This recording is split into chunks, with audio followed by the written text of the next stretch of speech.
humanidad está a un error de cálculo de la aniquilación nuclear. Así lo dice el secretario general de la ONU ante la conferencia sobre el Tratado de No Proliferación Nuclear. Una advertencia que resuena en todo el planeta y que no se veía incluso desde la Guerra Fría. Precisamente el presidente de Estados Unidos, Joe Biden, ofrece a Rusia negociar un nuevo tratado nuclear que sustituya al actual, que, recordemos, vencerá en 2026. Pero además exige que China se incluya también, justo en medio de las tensiones y acciones hostiles desde Washington hacia estos dos países particularmente. ¿Cómo tomar esta propuesta justo ahora de Estados Unidos? Esto es Detrás de la Razón. Les saluda Dani Pérez Díaz y así iniciamos.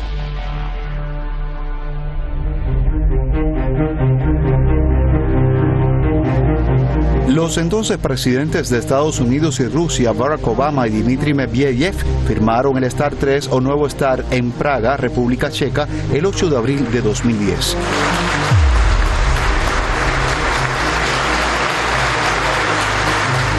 Tras la firma del convenio, las partes se comprometieron a reducir sus fuerzas nucleares hasta 700 portadores, 1.550 ojivas nucleares y 800 lanzadores.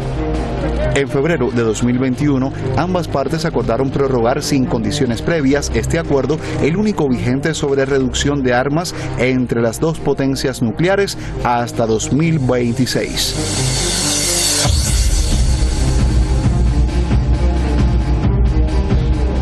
Ahora, el actual presidente de Estados Unidos, Joe Biden, asegura estar listo para debatir con Rusia un nuevo acuerdo de armas nucleares cuando el actual expire en 2026.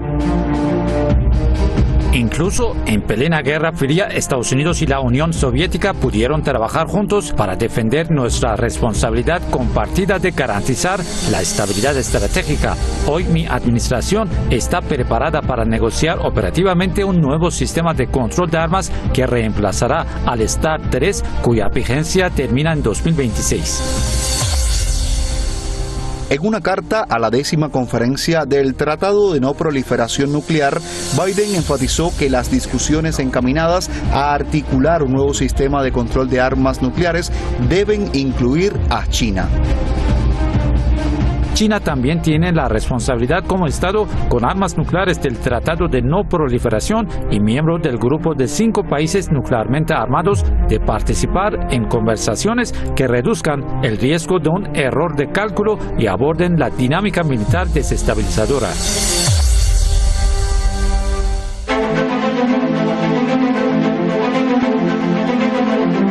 Por su parte, el presidente de Rusia, Vladimir Putin, enfatizó que Moscú sigue cumpliendo sistemáticamente con el espíritu y la letra del tratado. Como Estado parte del Tratado de No Proliferación y uno de sus estados depositarios, Rusia sigue sistemáticamente la letra y el espíritu del tratado. Nuestras obligaciones en virtud de los acuerdos bilaterales con Estados Unidos sobre la reducción y la limitación de las armas relacionadas también se han cumplido plenamente. Putin reiteró que Rusia asume que en una guerra nuclear no puede haber ganadores y nunca debe desencadenarse. Esperamos que esta conferencia reafirme la voluntad de todos los Estados miembros del Tratado de No Proliferación de cumplir estrictamente con sus compromisos y hacer una contribución significativa al fortalecimiento del régimen de no proliferación nuclear para garantizar la paz, seguridad y estabilidad en el mundo.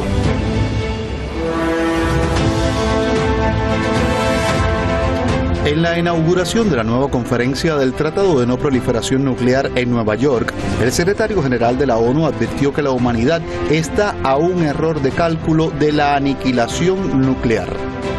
The clouds that parted following the end of the Cold War are gathering once more. We have been extraordinarily lucky so far, but luck is not a strategy, nor is it a shield from geopolitical tensions boiling over into nuclear conflicts. Today, humanity is just one misunderstanding, one miscalculation away from nuclear annihilation. We need the treaty of non-proliferation of nuclear weapons as much as ever. El alto funcionario añadió que tratar de reducir el riesgo de que estallen guerras no es suficiente y que la única garantía de que nunca se usarán las armas nucleares es eliminarlas.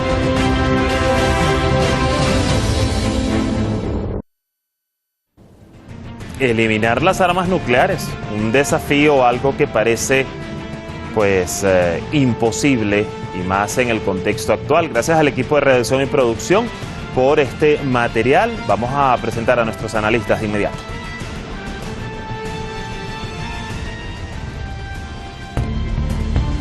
Hoy con nosotros Carlos Santamaría, analista internacional, cientista social. Nos acompaña desde Pasto, Colombia.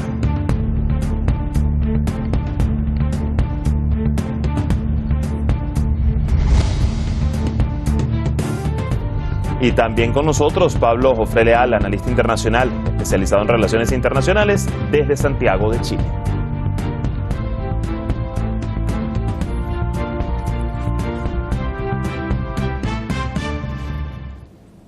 Ya los tenemos conectados con nosotros, les doy rápidamente la bienvenida. Carlos, gusto saludarte, ¿qué tal estás?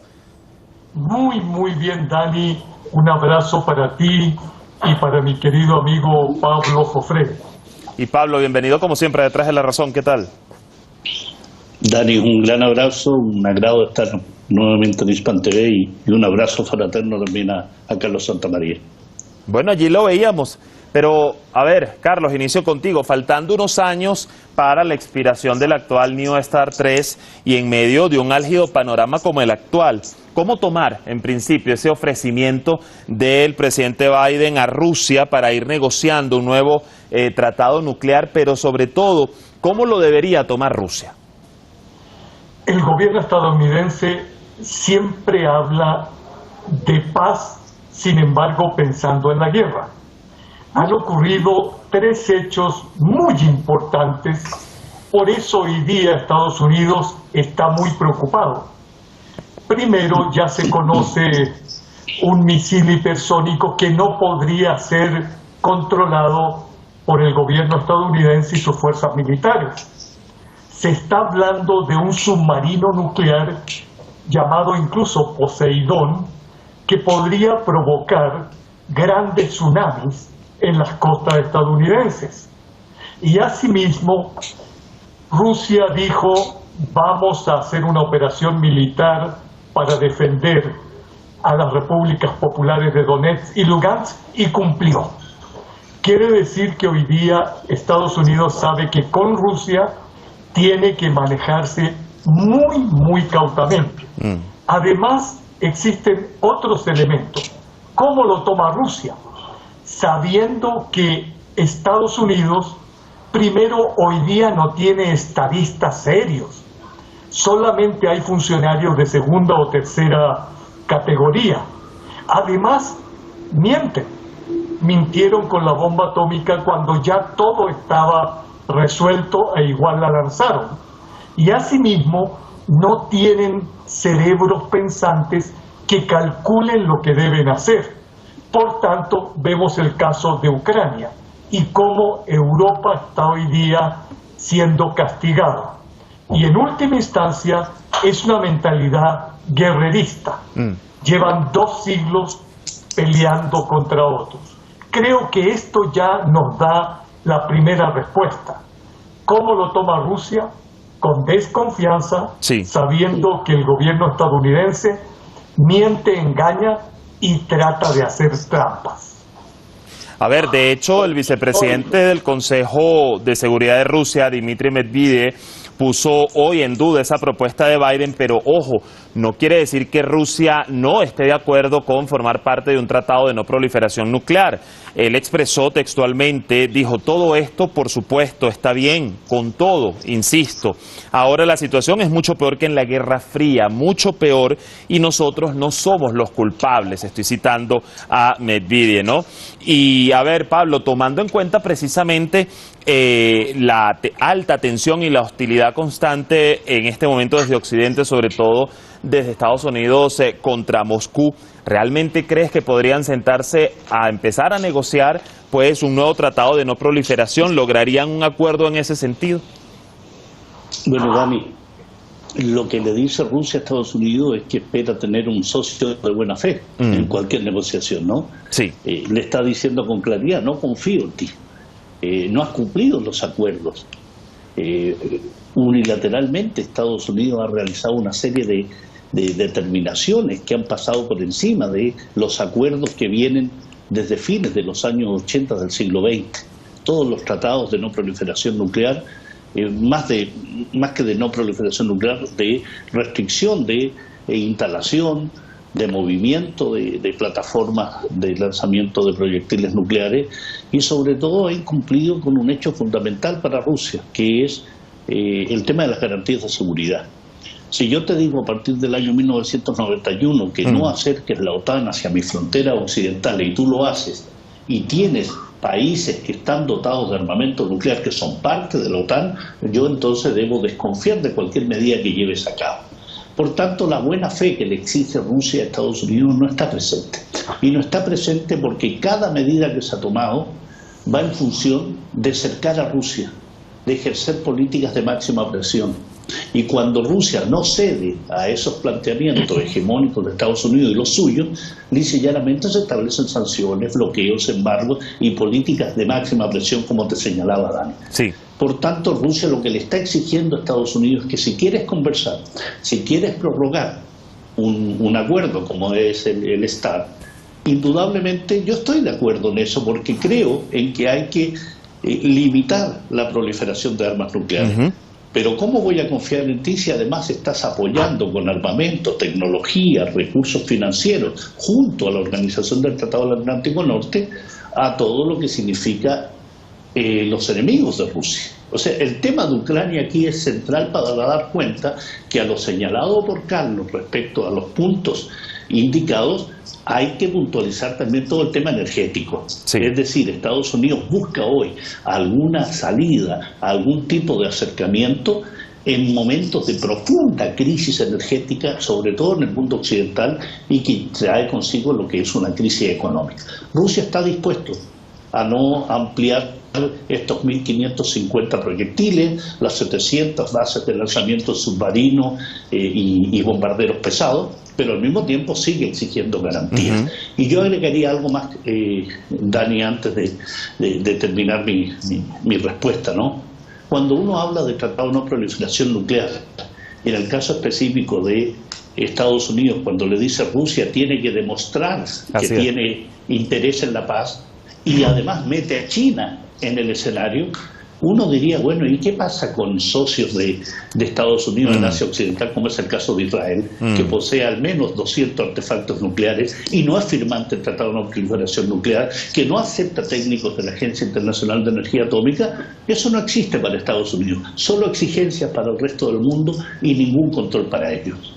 Fíjate, de hecho, al punto de China voy a ir, pero también voy a agregar en este sentido y contigo, Carlos, que en ese comunicado Biden dice que en efecto Rusia debería demostrar que está preparada para reanudar el trabajo sobre el control de armas nucleares con Estados Unidos, pero esta expresión no pone de alguna manera en duda el cumplimiento de Rusia del actual New START 3, que vamos a recordar, renovó el presidente Putin con Biden en 2021, iniciando el año 2021, y allí se vio sobre la marcha. El gobierno estadounidense es experto desde hace 2 siglos en mentirle a la gente y en echarle culpas, por decirlo así, a otros, y en no tomar los temas centrales como el que señala nuestro querido compañero. Por ejemplo, Israel tiene 300 ojivas nucleares. Ese tema no lo toca. Francia también, Gran Bretaña también. Entonces, pienso que aquí lo que se está haciendo es el mismo discurso de siempre.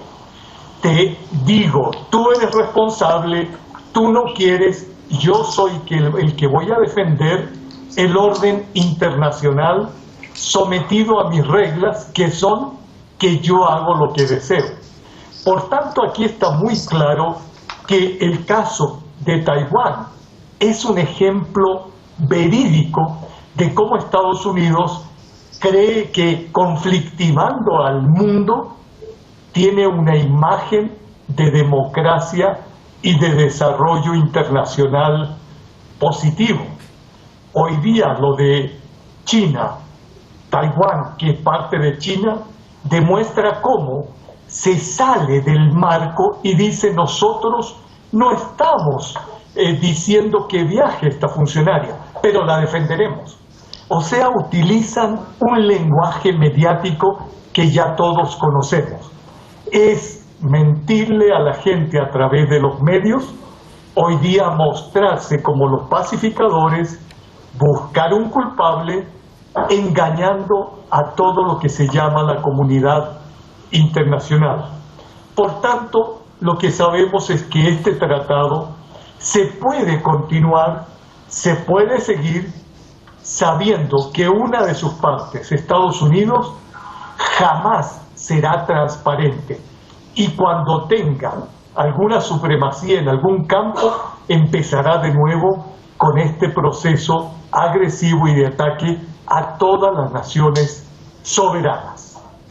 Fíjate, Pablo, y continuando con el punto de China que bien pusiste sobre la mesa, bueno, no ha sido un secreto que el gigante asiático ha expandido su arsenal nuclear, pero aún así está muy lejos de tener la capacidad de Estados Unidos y de Rusia. De hecho, según el Instituto de Investigación para la Paz de Estocolmo, cada uno de esos países, me refiero a Estados Unidos y Rusia, tienen alrededor de unas 6.000 cabezas nucleares, mientras que China tendría unas 300 o más.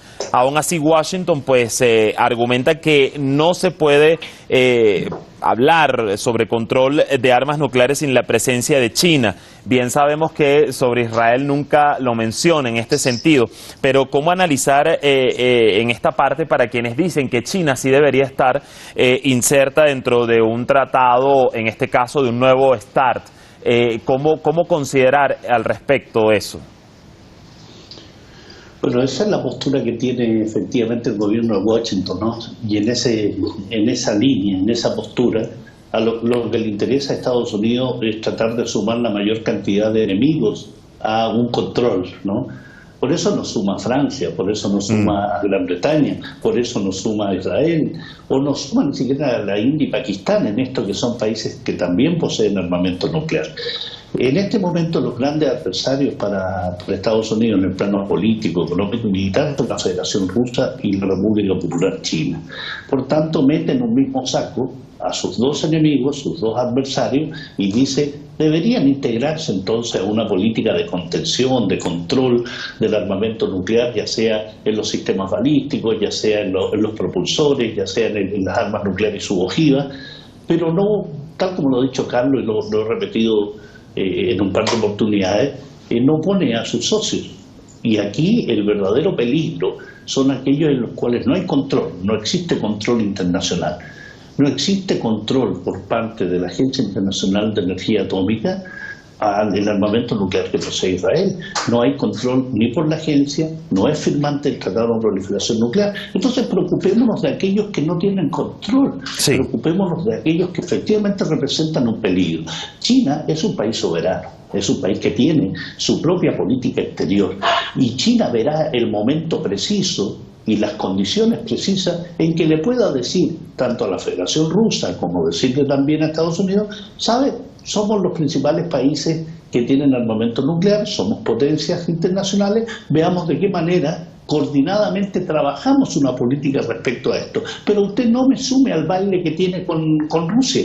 Manténgase usted en su postura, que yo, como país independiente, país milenario, país de 1.350 millones de habitantes, con un poderío militar, económico importante, veré el momento en que pueda participar bajo mi propia iniciativa. No necesito un catalizador que se llame Estados Unidos. Eso ha quedado muy claro respecto a una política exterior china que marcha por su propia senda y en la cual Estados Unidos le teme. Es decir, mete a China en el baile porque sabe que tiene acercamientos con la Federación Rusa, sabe el poderío económico que tiene, sabe los proyectos de la nueva ruta de la seda y todo lo que está involucrado. Entonces quiere meterlo también a un juego peligroso de tira y afloja, donde Estados Unidos quiere salir nuevamente ganador después de décadas en que su política unilateral es la que se mantiene. A ver, Carlos, ya estamos hacia las reflexiones finales. Y vamos a poner en contexto esa expresión que dijo Antonio Guterres, el secretario general de la ONU, en que, bueno, expresó que la humanidad está solo un malentendido, un error de cálculo de la aniquilación nuclear. Cuando nos vamos a la época de la Guerra Fría, por ejemplo, y comparamos a lo que sucede actualmente, ¿cómo contrastar ese peligro, particularmente de la destrucción nuclear, entre ambos momentos? Bueno, en la llamada Guerra Fría, que era caliente, se hizo una negociación. Se iban a poner misiles nucleares en Cuba y eso le dio un terror a Estados Unidos y dijo, bueno, entonces yo intervengo en Turquía y vamos haciendo un equilibrio para no destruirnos mutuamente. En esa época había estadistas, había personas que tenían un pensamiento sobre el mundo. Hoy día no lo hay. Blinken acaba de decir, nosotros trataremos de no usar armas nucleares, pero sí las usaremos para defender nuestros intereses vitales, los de nuestros aliados y socios. Es decir, que en cualquier momento, ahora en Kosovo, pueden decir nuestros socios o aliados están siendo atacados y podemos utilizar esas armas nucleares.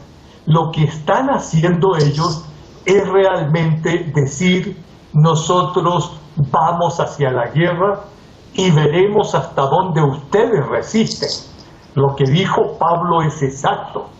China tiene una posición y debe sostenerla hasta el final.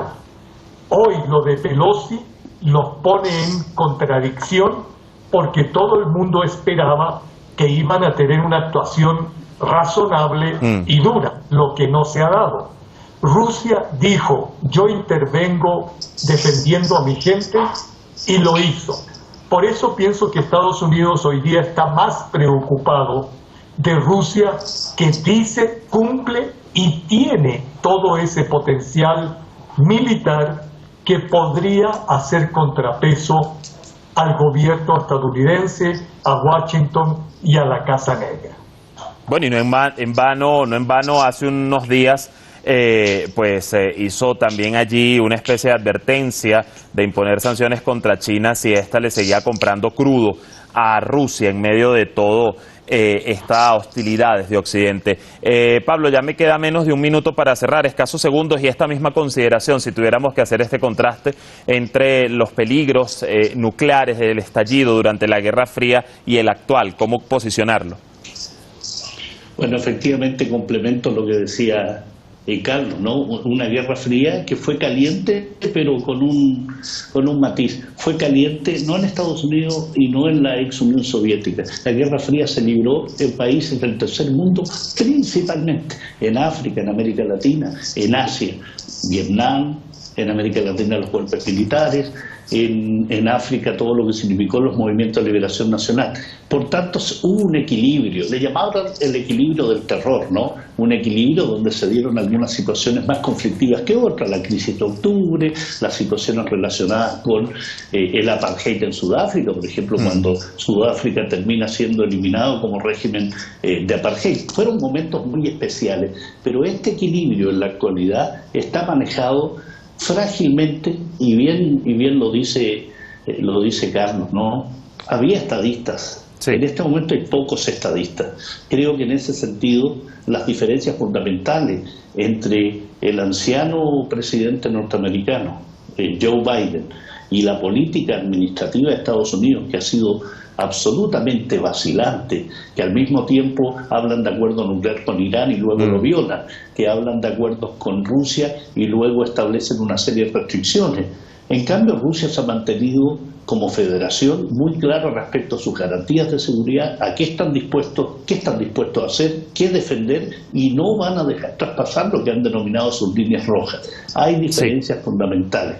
Lo importante, y para terminar, Dani, creo que aquí estamos enfrentando un poder hegemónico a la baja contra un mundo multilateral que está dispuesto a defender su soberanía, su autodeterminación, en contraste a ese mundo donde Estados Unidos imponía su régimen con absoluto desprecio a los derechos humanos de gran parte de la población mundial. Gracias, Pablo. Gracias, Carlos. Seguiremos muy pendientes de este análisis, este tema de aquí en más. Hasta la próxima. Ahí el panorama de la voz de nuestros expertos. Lo cierto es que pues hay 9 países con armas nucleares en todo el mundo. Según el CIPRI, a principios de 2020 había un total de 13.400 ojivas nucleares. Estados Unidos y Rusia tienen más del 90%. Y en comparación con las casi 70.000 ojivas de la era de la Guerra Fría en la década de los 80, las actuales suponen solo una quinta parte. Hay unos datos interesantes. Mañana vamos a cambiar de tema, pero se tensa aún más la cuerda entre Estados Unidos y China tras la llegada a Taiwán de la presidenta de la Cámara de Representantes estadounidense, Nancy Pelosi. Vamos a ver qué va a pasar de aquí en más. Buena jornada, les esperamos mañana en Hispan TV.